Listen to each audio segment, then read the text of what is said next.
My name is Balaji. I work with Goldman Sachs. I specialize in an area of equity trading, which is related to low latency trading platforms, predominantly driving electronic trading and connectivity to various stock exchanges globally, and providing a platform that is fairly low latent, fairly cost efficient, and works globally basically. So that's why.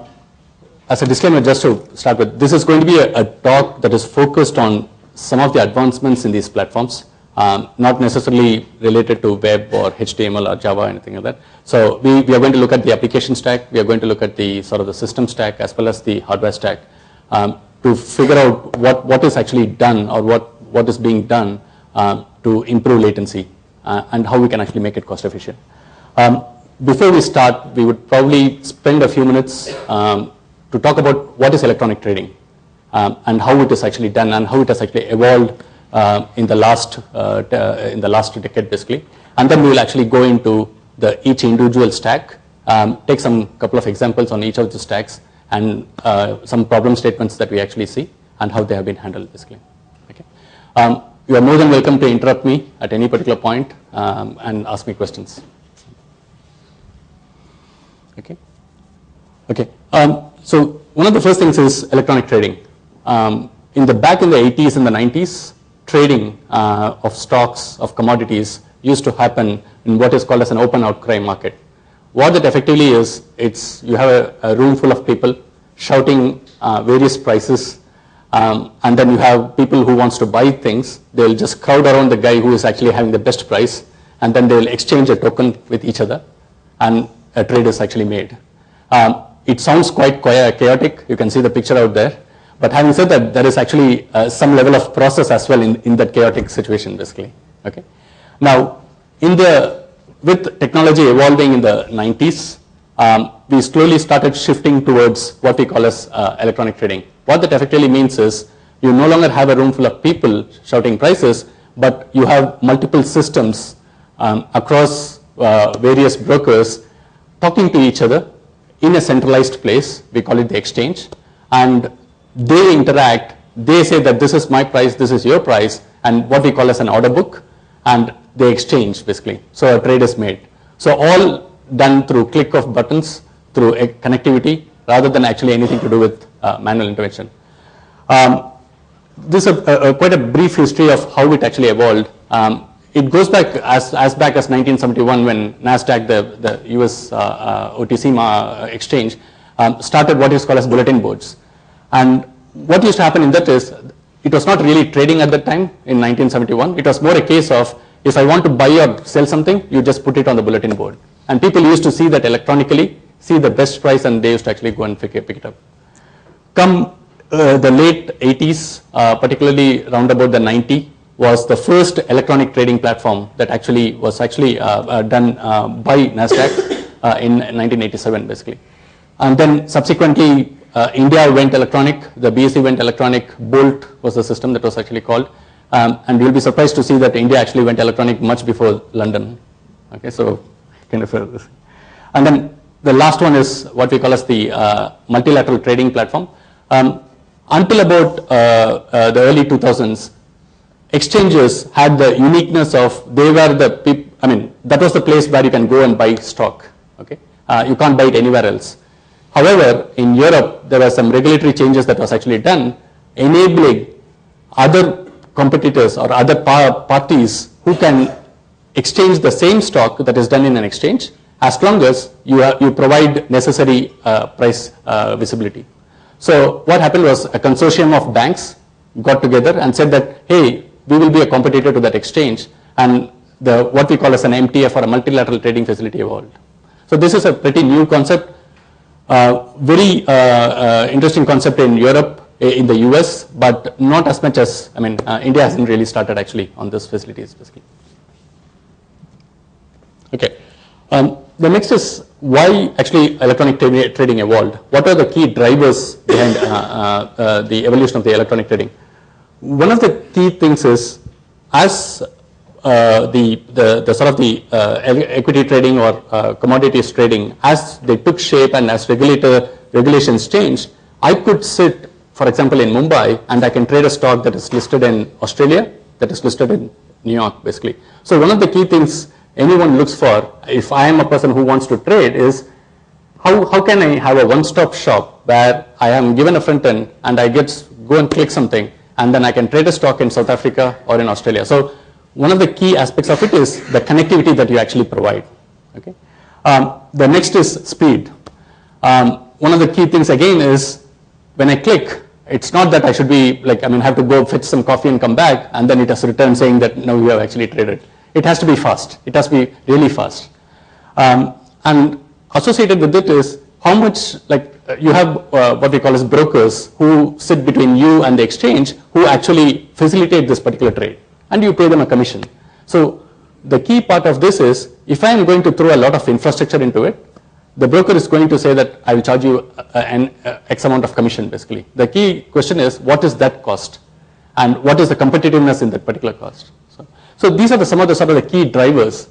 And what has actually changed significantly in the last decade, or particularly in the late 90s and the last decade, is how technology has actually taken this forward. Okay? Particularly with regards to cost of compute. Okay? Gone are the days where you have to spend thousands of dollars in buying a Solaris box, for example. Today, you get commodity hardware at a very cheaper price. At about probably $4,000, you get a nice Intel chip-based high-speed processor. You can get it at a pretty low price. Advancement in connectivity. I'll touch through on the connectivity part at a later stage as well. But today, you have so much of connectivity with the internet, and with actually more than the internet, the sort of the dedicated what we call as links of fiber optic links. You have very high-speed links built between, for example, London and New York, or between here and Singapore. So the advancement in, and this also comes with a lower cost as well. It is not that these links are very high cost, basically. It's come with a lower cost as well.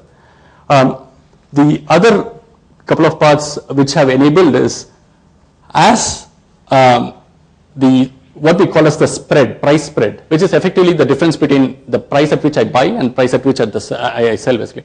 As the spreads have become narrower and narrower, I need to reduce my cost of trading for me to actually for me to make money, basically. So one of the key aspects that has actually happened is, the more you go electronic, the more you actually save on what you call as the human cost. So for example, if you have 10 traders, you could as well have a couple of boxes that can actually replace what the 10 traders are actually doing, and you are saving cost as well on that, basically. So these are the sort of the key things that have actually enabled, being the enablers for electronic trading in the thing. And look at the sort of, this is a very typical graph of how the equity volumes have risen over the last decade. This is particularly for US, basically. So if you look at it, it's roughly about 2,000, and it's gone right away up to about 12,000 K shares, basically, in terms of in terms of how we actually do. Are these real numbers? Which one? It's pretty low. No, they are scaled actually. So in terms of there is a scaling factor that is out there, some kind of.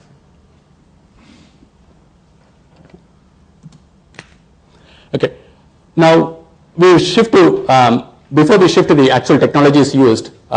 We want to actually say, so when you make a trading decision of what or when you want to trade, there are some key factors involved. There are some key inputs that you actually get. The key question is, what are those inputs, and how much of those can actually be done by a program rather than by a person, right? So one of the key things that you usually get is a lot of market news, which is predominantly subjective in nature. So somebody has to interpret it. The government announces, for example, a new legislation which can turn the market. There can be some kind of a natural calamity or some kind of an incident, basically, which can turn the markets again. So those are subjective news. So somebody has to make a call saying that, for example, if the Indian government has brought in a legislation that is going to affect this particular sector, then I have to interpret it. Okay, that's qualitative. And for that, you would actually need someone who makes that call. We haven't got to that extent where you can actually make that call by a program, basically. Okay. The second part to that is historical data. Okay. That is predominantly based on statistical analysis. For example, prices. You can look at a stock, you can look at the historical prices of that particular stock, how it has actually behaved in the last 5 years, and you can potentially look at how using various algorithms, you can look at how it will behave in the next 6 months or something. Okay, you can take that with the market events, and you can potentially make a decision of what to trade. Okay. Now, in addition to this, there is also this concept of very short-term changes in the stock price. For example, a company is releasing its quarterly results today. There is an expectation. You build up. You trade before the results, and then you suddenly see that the prices are coming down or up depending on how the company has actually performed. These are rather short-term in nature. Using those price variants, you can still make a decision whether you want to trade or not. Okay. So, barring the qualitative part, most of the quantitative part and the data correlation that you want to do, you can actually do it programmatically. And given the reduction in the cost of compute, you can potentially have programs that can look at that and make a decision whether you want to trade or not. So that we call it as a trading signal. So you do a lot of pre-trade analysis, and then you give a trading signal. So now you have actually decided what is it that I want to trade. I want to trade, for example, Infosys today, okay, because they've just announced their quarterly results. Okay. So you have made the decision. Next comes the question, during the day, when should I trade? Should I trade right in the morning, or should I trade in the afternoon, or should I be trading for the next 5 days? Okay. This again is actually driven by a lot of factors for which you have data. Okay. For example, the time of the day with optimal liquidity. For example, when you see that there is a flurry of people who are actually trying to buy or sell this particular stock, you may want to participate in that, because there is a likelihood that the spreads are very small and you can actually get it cheap. Particularly if like a lot of people are selling and you are one of the buyers basically, then you get it actually at a lower rate. So that's one part to it. The other part to it is identifying the best price point. Okay. These days, a same stock is being traded in multiple markets. Like a classic example, take a stock like Reliance or something. It's traded in the BSE, it's traded in the NSE. You quite often see that within BSE and NSE, there is a price variance. Okay. So you want to actually go and buy the stock which is cheaper in one of them. So that's identifying the price point basically. And then the next one is reacting to scheduled market events. Basically, so if there is an event on, some sort of a quarterly result, you would want to actually time your trading such that you adapt to that particular situation. So that's the time part of it. Now, one key aspect of this is you have made a trading decision of what you want to trade. You also know when exactly you want to trade. The key question now comes is, if I want to trade now, if my systems are fast enough that I can actually go and reach the market at this particular time, then I can get the price what I want. But if, for example, my system is going to take a few more seconds or a few more milliseconds, there is a likelihood that I may not get the price that I actually want. Okay, that's what is the key driver for low latency platforms. Okay, it is the case of going and getting the price that you actually want on the market. Okay. So that's where the key part is. Any questions so far? No? Okay. So when you actually say that I want to trade fast, the key question comes is, how fast should I be? Okay. I can be as fast as a Formula 1 car. I can be as fast as a scramjet or something, or I can go all the way till the speed of light. Okay. It's a question of relatively saying that is this enough, is that enough, or is that which is the most optimal one. Okay. And this is just a graph giving you, this is in milliseconds basically, of how the latency of or the execution speed has dropped in the US markets between 2001 and now. Okay. As you see, towards the end of the graph, we are almost nearing zero. Okay. Pardon? These are milliseconds. Okay. So if you actually see, we are actually nearing zero. A few milliseconds sometime back, tens of milliseconds sometime back, probably about 5 milliseconds earlier, and now you are actually nearing zero. Okay. So but there is a spike. So what those are related to some abnormal activity or like so system related slowness, or there are you always have the outliers with every day, or kind of this thing. So.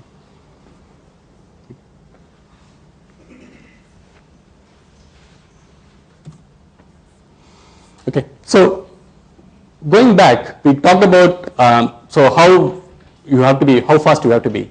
The next question comes is, you have the application stack, you have the system stack, and you have the hardware stack. The first thing that I'm going to start with is, how can I optimize my application stack so that I can actually be very fast? Okay, and when I say the application stack, what you're actually saying is, you have written a set of applications that facilitates trading. For example, a client of yours is going to connect to you electronically, and you are connecting to the market electronically. So I have a group of applications that is sitting in my premises that I have written that I need to make it fast.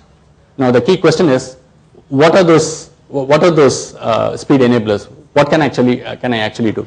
So if you typically look at any application, one of the key things that actually comes up is, first is, what are the hotspots of latency in two applications talking to each other?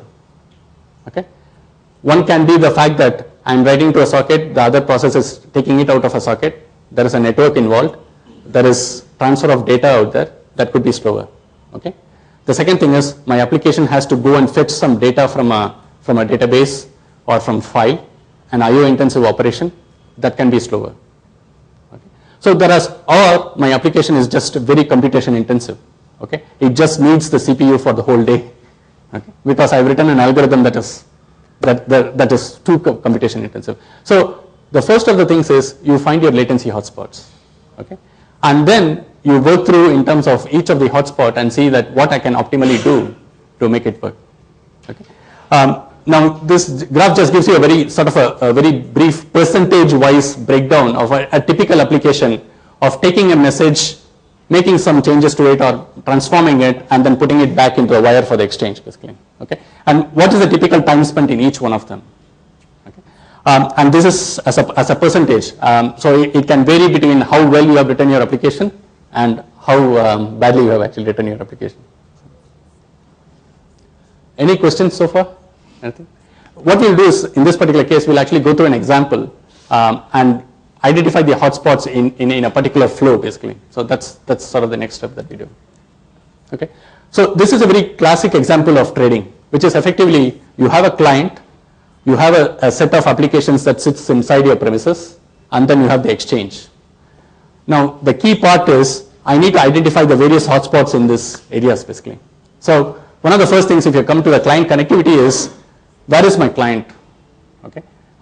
Is the client sitting in the next building and he is connecting to me through a network, or is he sitting in Mumbai, or is he sitting in Canada? Okay. So that the proximity of the client plays a very important part. Okay. The bandwidth that you actually have also plays a very important part. What kind of speed that I have actually to the client? Is it a 10 Mbps? Is it a 1 gigabyte line? That plays a very important part, basically. Okay.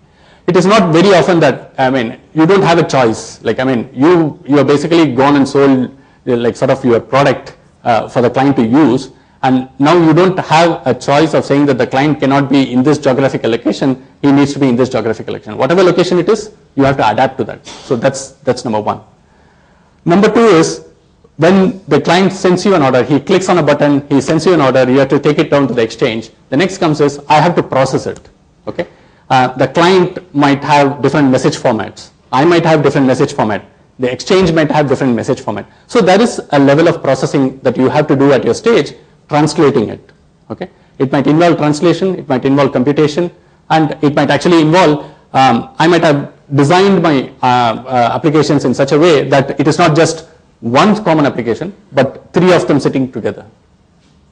Okay.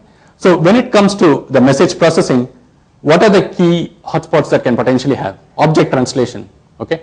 I have a huge nested object that I have to iterate through and then actually figure out what this field is. Okay. There is a cost out there. Okay. Data lookups. Client sends me a field with a value of A. Unfortunately, I can't send the value A to the exchange. I have to look up somewhere. Okay. If I go to a database, that's going to be costly. Okay. Last one is persistence. In fact, every application that you actually write has to have a state management. Okay. The primary reason for that, you can't afford to sort of lose the state of the application. Like for example, my machine crashes. Sorry, you can't say to the client that, sorry, my machine has crashed. Now you resend everything that you have sent to me earlier. Okay. So you need a level of persistence. But that persistence is going to cost you. It's an IO kind of thing. So these are the sort of the various kind of hotspots that you can actually potentially find in your application. Okay. The last one is when you have actually architected in such a way that you have multiple applications sitting in different boxes within your premises, you are going to do a physical hop from one box to another. Again, depends on what is the network topology, as well as it also depends on what is the size of message. Okay. Have your message been like compressed, for example? Okay. I mean, are you sending it in the optimal format on the wire? Okay. But again, you have to actually, there is two ways to it. One is compressing the message, but when you compress the message, you need to have an effort on both sides to serialize and deserialize the message. Okay. So that's a key. So this is a very key example of, by just looking at your applications, you can figure out that there is so many hotspots that I can actually resolve before even looking at the system stack or the hardware stack basically. Security is also Security, a very good one actually. You usually have a firewall here. The firewall adds another level of latency. The same, there is another firewall out there that adds another level of latency. You need you can't live without a firewall. Otherwise, security is a problem. But at the same time, you need a very very optimal firewall that ensures that it doesn't add enough latency, basically. So, Balaji, in the last slide you were saying it's close to 0 milliseconds. That was the processing time at the exchange, or all the 4 steps get done in Okay. You are usually gauged through the client doesn't look at he doesn't look at in isolation of what is this processing time. Okay. What the client looks at is, he pressed a button. It's like simple things like you go to the net and you actually book a ticket, right? Like a classic one is train tickets, right? So you click a button and you wait for how much time it takes back to say that it has been done. So it is actually the full round trip, starting from here, going all the way and then coming back. That is depending on the proximity, depending on the processing, and depending on the location, geographical locations, they are down to milliseconds now.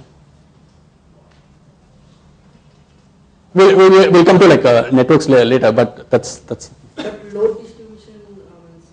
Pardon? Load distribution, like suppose multiple clients are getting the same collection. Yeah. So like how do we distribute the load in order to? No, yeah. So effectively, that's a good point that you actually raised. You are not necessarily measured by just how much one order took for you to go all the way and come back. You are measured by starting from 8 a.m. when the market opens until 4 p.m. or 5 p.m. N number of clients is going to sort of bombard you. Okay, you are measured by how much each one of them took. So you are not just measured by the one round trip value. You are measured by the standard deviation of that as well. So standard deviation also needs to be lower. So you can potentially get one order through, but if you have a burst of like 10,000 orders, you might take more time, right? Like there is a backlog because your processing power is less basically. But the key part is of the architectures is the fact that your standard deviation also needs to be lower. Okay, you should have an ability to process n number of orders in the time period at the same latency. That's how you are gauged basically. Will you take how you solve these problems? Do you cover that in this talk as well? I'm not going to go in depth on that in terms of this thing. I will give some hints in terms of like kind of this thing. But these are the sort of the common hotspots. Yeah, I'm generally interested in, let's say you have like you need to take care of persistence, right? Yep. How do you, and if that persistence itself is transactional? Yep. And you have multiple different now that you have split it across multiple different machines. Yep. Let's say they are services or whatever. Yep. Like order management, you need to like do some any sort of order management would have like something going down, something going up, like you cut down something in your inventory sorts, right? Yep. Like translate that to your domain. Yep. If you need to do that, that is, I mean, how can you ensure millisecond responses? Like, I mean, that's a Good very question. hard problem, right? Good question. So there is always a trade-off between the latency and how, for example, persistence is a classic one. So one of the things that, like, I mean, for example, like a well-known fact that we do, that anyone can do, is what we call as some level of asynchronous persistence, basically. Yeah. So what the downside of doing an asynchronous persistence is the fact that if you are to crash at any particular point, there is a likelihood that you might miss some of these messages. That comes at a cost. But the fact is, if you do asynchronously, you potentially sort of save a few milliseconds. And I mean, for some of the clients, that's fine. Like, I mean, all that is his intention is to get the speed. A few messages, and how many times, I mean, it also depends on your fault tolerance, for example. So if you have multiple machines which are fault tolerant, this thing, then maybe the number of times you are, all of them are going to go down is probably very less, basically. So the key idea here is the whole thing is severely asynchronous. No. Block on anything. Yeah, you don't want to block on key resources if you don't need to. I mean, there are like, for example, the network to the exchange, right? That you have to block anyway. Otherwise, you can't be the same. So, as long as possible, any what you call intensive resources, you would want to keep it asynchronous. That's right.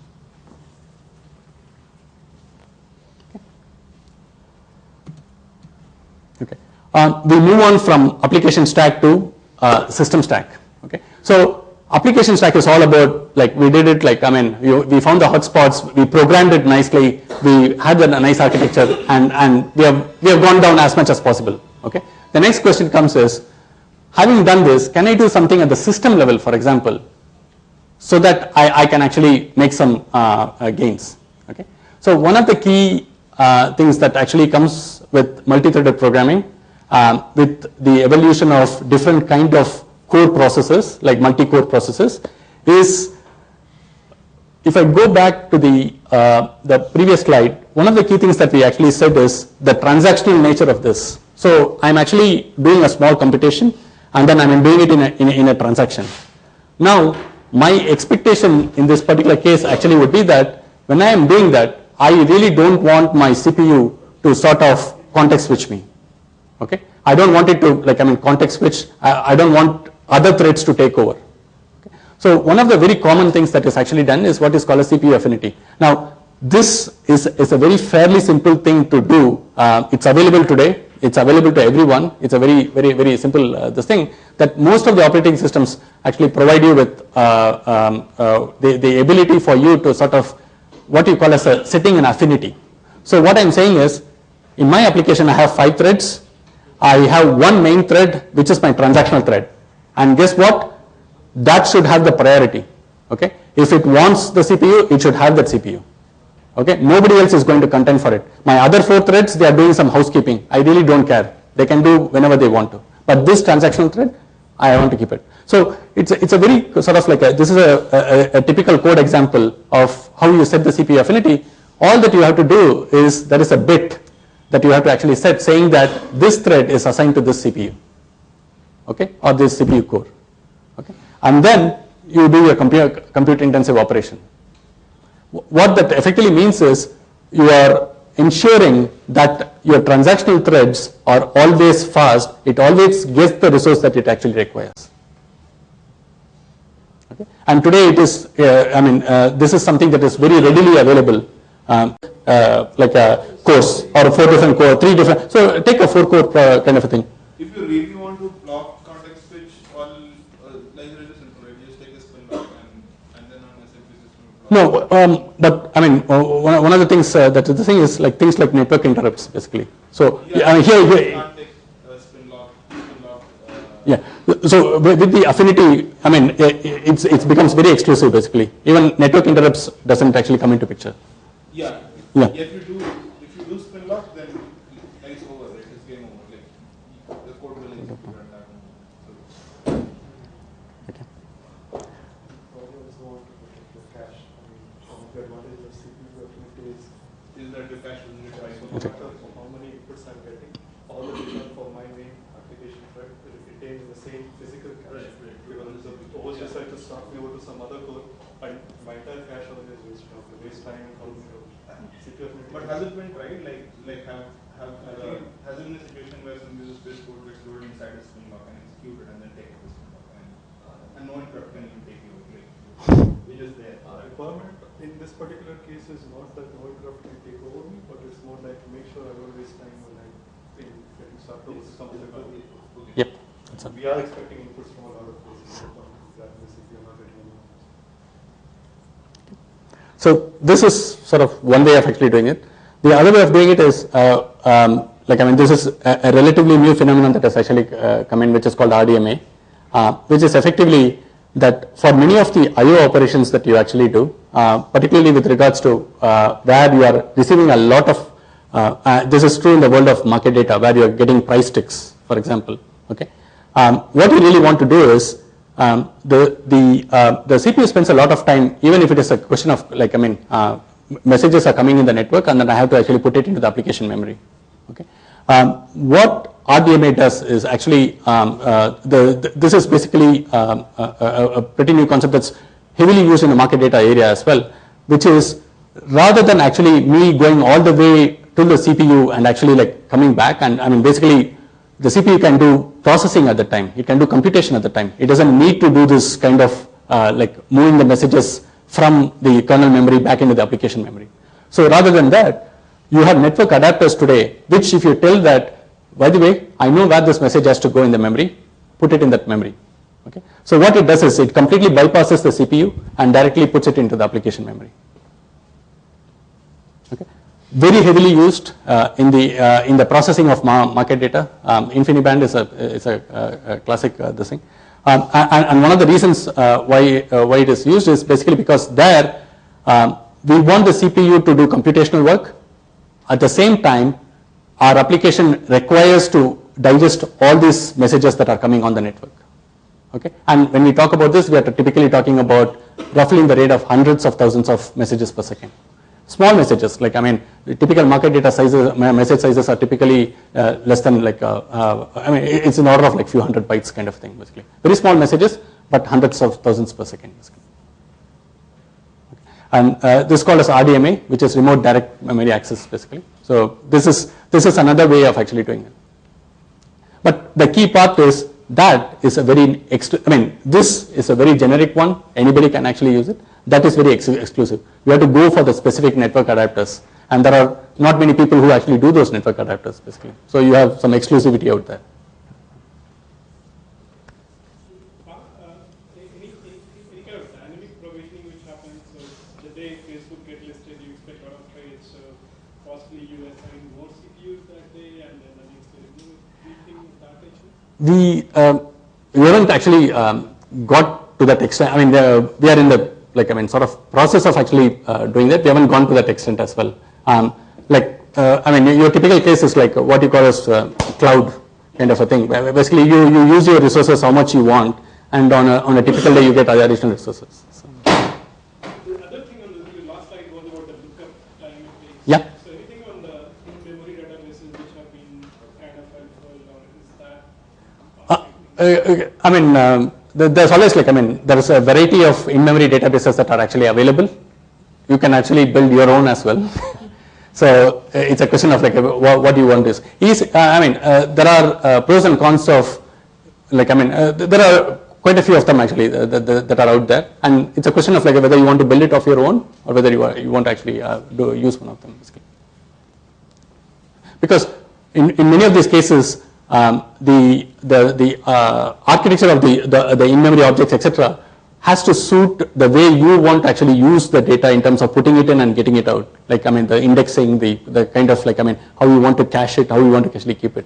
So a lot of customization that you actually require. So if you go down that line, you could as well actually build it, basically. Can CPU pinning be done in Java? It has to be native. You have to go through the native layer, basically. Okay. We move next to progress on networks. Another interesting area where if you go back like 10 years ago, we used to have satellite links. Each satellite link, if you hop through a satellite, the typical time taken is about up to a second actually, nearly 300 milliseconds per hop kind of a thing. Or I mean, it can actually go to 3 seconds basically. Okay. This used to be 10 years ago. In fact, in India, I mean, for example, for connections to the BSE, used to be on VSAT links as late as like 2 years ago, basically, 2-3 years ago, for on extended links, basically. So, okay. Then came the advent of fiber optic cables. They started laying cables globally. I mean, you have now cable links almost everywhere. Undersea cables, you read quite about it. The key part of the fiber optic cables is it's tens of milliseconds, but it is again driven by the distance. So this is very typically like the kind of, where are you geographically located? If I'm located in Singapore, it's going to be easier. If I'm located in New York and I have a cable through that, it's going to be farther away basically. So that's the other part to it. Now, going further is, how can I really solve my geographical location problem? So one of the key concepts that has actually emerged in the last couple of years is what we call as co-location. So in the competitiveness of these exchanges with these multilateral trading facilities, what they have actually now come up with is, guess what? You don't need to really keep your machines in your location. The exchanges say that I will give you a rack next to where the exchange is located, put it there. You get tens of microseconds. So it's just a single data center, and you have a lot of them coming up. Like, I mean, NSE does that actually. NSE provides a co-location facility. But the key part of co-location is it comes with a cost. The exchange charges you with a cost basically. Any questions on this? Anything? You are talking about NSE. Suppose I want to do NASDAQ then. Yeah, so NASDAQ actually provides a co-location facility, but depends on where your geographical location is. Suppose I am in India. Yeah, so it's a question of, one of the key things that you look at is, you want to trade a particular this thing or something. Where does the trading signal actually come from? Okay. What happens in a co-location facility is you put your entire application software next to the exchange and you do the trading from that. So you might be, I mean, your company might be located in India, but if you have a license to trade in NASDAQ, you are a member of NASDAQ, and you put your box next to the NASDAQ this thing, you are going to get that facility. All that they are actually giving you is one rack. You can put your box, you can put your application software inside.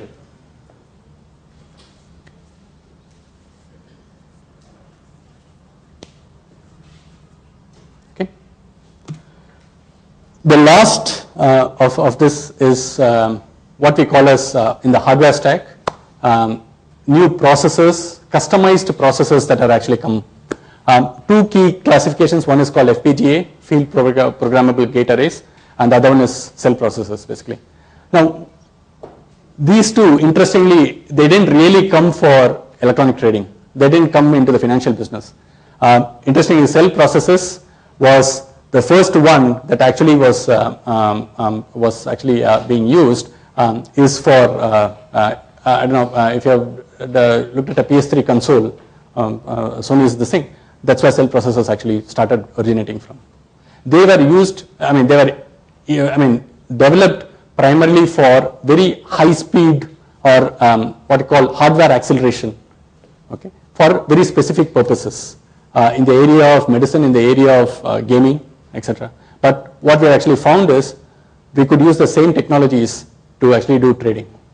So what effectively you are doing in these two cases is you have specific languages. These are more like the lower level languages. We call it like very niche programmable language. Like if you are a cell programmer, your market value is very high. Okay. So what really happens out there is there is something called HDL, for example, hardware definition language or like kind of thing. So you actually write your algorithm or your trading strategy and actually embed it into that. Okay, and these the makers of these processors provide you an interface to actually do that. So what that effectively means is your algorithm is embedded in the chip. Now the key again the upside is this is probably the what you call the nearest you can actually get to what we call as a 0-second latency, like nanoseconds. Okay, kind of a latency basically. But the key part is you are tied down to those processes. So it could be that and there aren't too many manufacturers of these processes basically. These are very niche areas basically. So there are only select of them. The cost is pretty high. The cost of writing is pretty high. Plus the other problem is complexity in problem resolution. One of the key issues in this particular case is if something happens, it's not like you have a code file or you have some sort of an exception kind of a thing where you can actually look at and say that this is why it didn't work. You really have to, like, I mean, in fact, in some examples, you have to actually send the processor back to the manufacturer to figure out why it happened. So that's a kind of a complexity that you have. How does it take care of fault tolerance? All problems. Fault tolerance. For fault tolerance. I mean, here again, you get enough fault tolerance in terms of, like, I mean, you have a full resiliency in terms of you have multiple such processes. You may want to choose how much you actually want to have. Okay, so that's kind of you have the ability to actually do that. So it's completely fault tolerant. But the key problem is, if for any reason, fault tolerance is also depending on what the problem is. So if you have a bug, for example, in the interfacing layer, it can affect, if it affects the first processor, it will probably affect the other ones as well. Okay, it depends on what the nature of the problem is. So, okay. And one of the key parts of, like, for example, electronic trading is the fact that most of the clients in this competitive environment come to you primarily because you provide a very resilient this thing. So you are actually gauged by, one, the speed, and number two, you are actually gauged by is within the trading hours, like, what is your sort of, you should ideally have 100% uptime. Okay, you really cannot go down, because every minute that you lose is you are probably losing some revenue out there. Basically. Okay. So how much of the e-trading industry is going towards custom processors at this time? It's an interesting one actually. I was very recently reading something last week basically. Interestingly, given particularly with regards to the complexities in the problem resolution as well as the the niche market that has for processors, there is a competitiveness between these manufacturers and, of course, with the traditional x86 architecture. Like, I mean, it has come to such an extent where the x86 architecture, for example, with new cards like the SolarFlag cards, etc., are able to provide the same level of low latency as compared to these processors, if not better. But the key thing out with the x86 architecture is the fact that it's a software. Okay. So exactly. That's kind of thing. So there is still, like, I mean, before, like, I mean, investing on this, there's still people think twice before this, basically. So kind of. Any questions? I think we have a minute or so left. Any other questions? Are any systems in Goldman running on FPGA or FPGA is used across the industry for market data. FPGA is very common in market data. There is a lot of niche firms, technology firms that actually provide market data software that runs on either FPGA or on-cell processors, basically. So how does it how does it work in an assembly? Like, you get a FPGA motherboard and the only die that is for FPGA? Yeah. So now it depends again versus the build versus buy kind of a thing, which is effectively these niche technology firms get them FPGA board and actually they program the market data logic on top of it, and then they sell that as a software to you, basically. So you don't really have an operating system per se, right? Your entire algorithm is embedded into it. Exactly. As like a box that you plug in. That's it. And you're allowed to change the program. Which one? Yeah, but it again depends. There is a limitation of how much you can actually do that on. I mean, do on the field, basically, as compared to what you can what the Last question: how do you manage testing on all these processes? That's another one key part of about this, basically, because it's effectively a black box for you, right? I mean, you could. So this is where the the sort of the intermediate companies that actually do this like a specialized logic of putting the market data on top of it, I mean, you still can actually test it, but the key part is you have to treat a certain component of it as a black box, because you really don't know the inside. Yeah. Yeah. So because you cannot blame the interface like you have provided wrong interface. So it's your program which is doing the all the problems. So. Yeah. So I mean, it is like, I mean, it is a very sort of a typical problem that you actually face when you go with these kind of niche technologies. Is there is an extent to which you can actually test it, but beyond that, you get into an unknown where, like, you might blame the maker, the chip maker might actually come back to you and say that, hey, like, I mean, our board works fine. It's your logic that is actually making it. So we, I mean, it's like we cannot share the code with them, the data with them. That depends on your mutual agreement. So typically, right, if let's say in government, what's the percentage of breakdown in terms of time you spend on, let's say, optimizing your application stack versus optimizing your system stack? You know, and like what is the most expensive in terms of cost? No, each one has its own cost. This thing, and I mean, we explore all areas, kind of a thing. It depends on, like, I mean, we have different businesses and different revenues, kind of a thing. So it depends on the particular business and the revenue of, I mean, how to what extent they want to actually invest in these technologies, basically. So that predominantly drives how we actually do it. Okay. Like one of the basic assumption is, first thing is our application developers, the first one at the application level, we ensure that that is covered. Okay, because for that you don't need much of investment. You need good application developers for that. So that's the thing. But for the second and the third one, you certainly need a level of investment that we have to do, and that is dependent on purely the business appetite.